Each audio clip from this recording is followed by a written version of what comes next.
मोर परा के बोली जाऊली गोटे झलक देखमी बोली तो राखी ठरा नरा देखिलो देखा चाहने तोते पसंद कली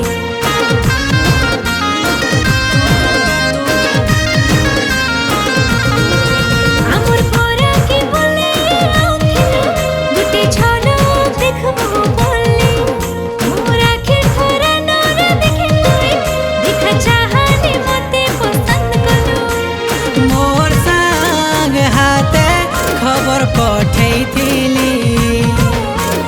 नाई जाने बोली मते देउथिलु गाली देखी तोर चाखी चाहानी रसिया बने देलु हायरे दीवानी देखी मोर चाखी चाहानी रसिया बने देली मोर दीवानी देखी तोर चाखी चाहानी रसिया बने देलु हायरे दीवानी देखी मोर चाखी चाहानी रसिया बने देली मोर दीवानी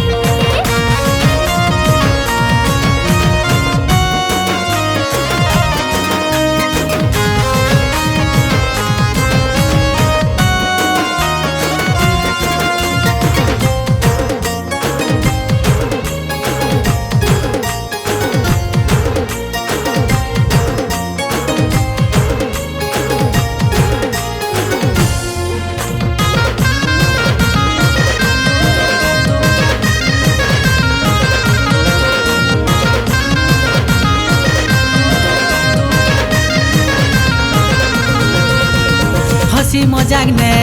कथा हेउथिलु धीरे धीरे हे गलु मोर दिल वाली मते देखी तुई कहे जे डरू मुही तोरे चाहने वाला तुई चाहने वाली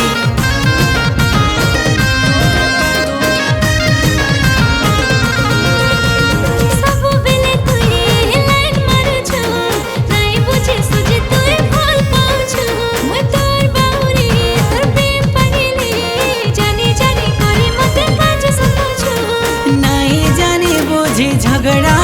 मते करूथिलु फोन करूथिले तते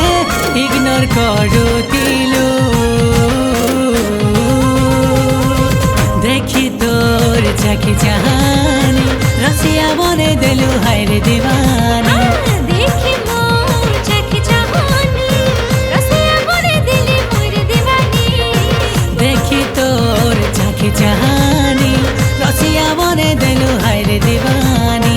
देखी मोर चाखी चाहानी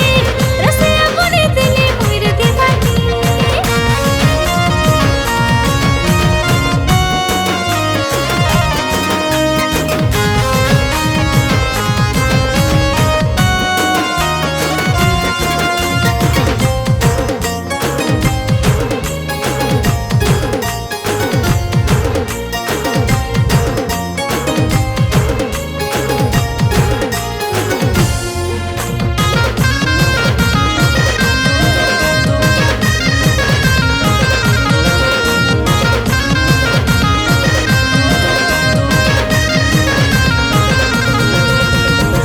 घरर पछाड़े भेट पड़ुथिनु कथा हेउथिनु आमे हेई सांगर जुली तुई तो गामोर मन मयूरी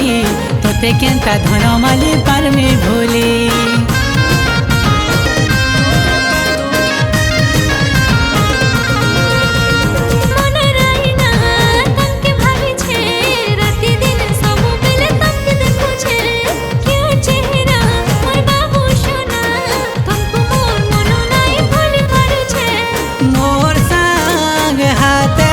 खबर पठेइथिली